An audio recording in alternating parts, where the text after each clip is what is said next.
24,181ங்கிறது வந்து ஒரு ரெசிஸ்டன்ஸாக இருக்கும். மார்க்கெட் இந்த டேவுடைய ஹை இருக்கு இல்லையா, இந்த ஹை இதான் ப்ரீவியஸ் டே ஹை. இந்த ஹைக்கு மேலே மார்க்கெட் ஓப்பன் ஆனிச்சுன்னா கண்டிப்பாக வந்து ஒரு 181 வரைக்கும் இல்லை, 100, 150 வரைக்கும் நான் எக்ஸ்பெக்ட் பண்ணேன். ஸோ மார்க்கெட் நல்லாவே 170 வரைக்கும் மேலே போயிருக்குது. இண்டெக்ஸ் 24, 171, 72 சம்திங் அந்த ரேஞ்ச் வரைக்கும் ஹையாக போயிடுச்சு. ஸோ நான் மார்க்கெட் வந்து ஃபஸ்ட் ஹவர்ஸில் வந்து மார்க்கெட் வந்து ஓப்பனுக்கு மேலே தான் இன்றைக்கி வந்து நம்மளுடைய ஆப்ஷனுடைய ப்ரீமியம்லாம் வந்து இருந்துச்சு. ப்ரீவியஸ் க்ளோஸுக்கு மேலே ஓப்பனுக்கு மேலே தான் இருந்துச்சு. இருப்புன்னு நான் வந்து ட்ரேட் எடுக்கலை. ஏன் எடுக்கலை அப்படின்னா, இந்த இடம் மார்க்கெட் வந்து ஒரு ரெசிஸ்டன்ஸ் அப்படிங்கிறனால மார்க்கெட் ஓவராலாக போயிட்டு எப்போவாவது ரிட்டர்ன் ஆகுதும்.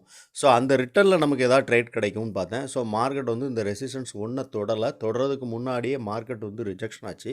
நான் வெயிட் பண்ணிவிட்டு இந்த ப்ரீவியஸ் டே, அதாவது இந்த ஹைக்கு மேலே மார்க்கெட் ஓப்பன் ஆகி, ஓகேவா, இந்த ஹைக்கு மேலே மார்க்கெட் ஓப்பன் ஆகுது.